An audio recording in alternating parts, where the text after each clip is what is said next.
नमस्कार. कधी असा विचार मनात आलाय का की एका इवल्याशा अणूमध्ये चक्क अख्खं ब्रह्मांड सामावलेलं असू शकतं? आज आपण पंडित श्रीराम शर्मा आचार्य यांच्या तत्वज्ञानाच्या आधारे ह्याच गहन रहस्याचा उलगडा करणार आहोत. चला तर मग हा अद्भुत प्रवास सुरू करूया. आपण या जगाकडे कसं पाहतो याचे मुळात दोनच दृष्टिकोन आहेत. एक आहे जडवाद, म्हणजे जे डोळ्यांना दिसतं, जे हाताला लागतं, जसं की यंत्र, पदार्थ, तेच खरं मानणं. आणि दुसरा दृष्टिकोन आहे चेतनेचा, जो आपल्या आतल्या अनुभवाला, आपल्या ज्ञानाला महत्त्व देतो. आता आपण यापैकी काय निवडतो यावरच आपल्या संपूर्ण आयुष्याची दिशा ठरते. हा विचार आपल्याला जरा थांबून विचार करायला लावतो. म्हणजे बघा, फक्त जड वस्तूंनाच महत्त्व देणं म्हणजे आपण स्वतःलाच विसरत चाललो आहोत. ज्या चेतनेमुळे या निर्जीव जगात सौंदर्य निर्माण झालं, अर्थ निर्माण झाला, त्याच चेतनेला नाकारणं यापेक्षा मोठी आत्मविस्मृती दुसरी कोणती असेल, नाही का? तर मग पाहूया, शरीरापलीकडे चेतनेच्या अस्तित्वाचा काही पुरावा आहे का? या भागात आपण पुनर्जन्म आणि आत्म्याच्या अमरत्वाच्या दाव्यांचा जरा खोलवर जाऊन शोध घेऊया.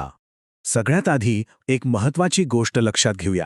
विज्ञानाची जी उपकरणं आहेत ती भौतिक जगासाठी बनवलेली आहेत. म्हणजे आपण पट्टीने प्रेम मोजू शकत नाही किंवा थर्मोमीटरने विचार मोजू शकत नाही.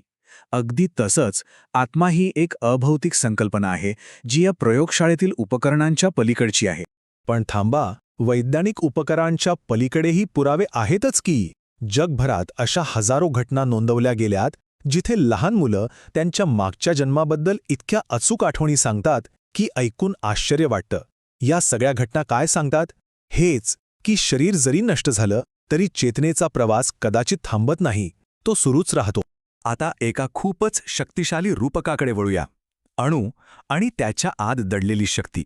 या भागात आपण अणुऊर्जा आणि आत्मशक्ती यांच्यात किती विलक्षण साम्य आहे हे पाहणार आहोत. अणूला फक्त एक कण समजू नका. जरा कल्पना करा, ते स्वतःचं एक छोटंसं सौरमंडळ आहे, ज्याच्या केंद्रस्थानी प्रचंड ऊर्जा दडलेली आहे. खरं तर प्रत्येक कण म्हणजे एक प्रकारे मिनिएचर युनिव्हर्स, म्हणजे एक लघु ब्रह्मांडच आहे. आणि ही स्लाइड तर या संपूर्ण संकल्पनेचं सार मांडते. इथे बघा, जसा अणूंच्या केंद्रकात प्रचंड शक्ती असते, अगदी तशीच आपल्या आत्मचेतनेत असते.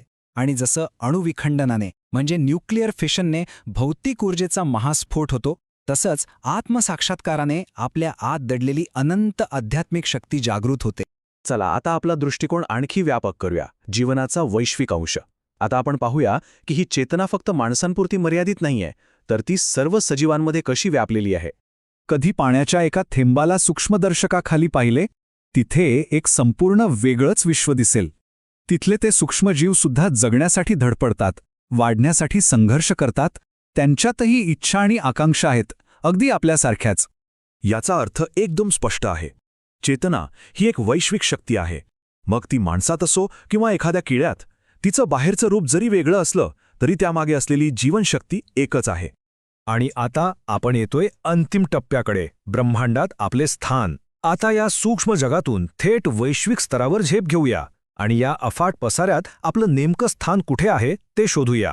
भौतिक जगात आपलं स्थान काय आहे? खरं तर आपला सूर्य पृथ्वीपेक्षा 13 लाख पट मोठा आहे आणि अंतारेससारखे तारे तर सूर्यापेक्षाही शेकडो पट मोठे आहेत. ह्या महाकाय ताऱ्यांपुढे आपलं शरीर एका धुळीच्या कणापेक्षाही लहान आहे.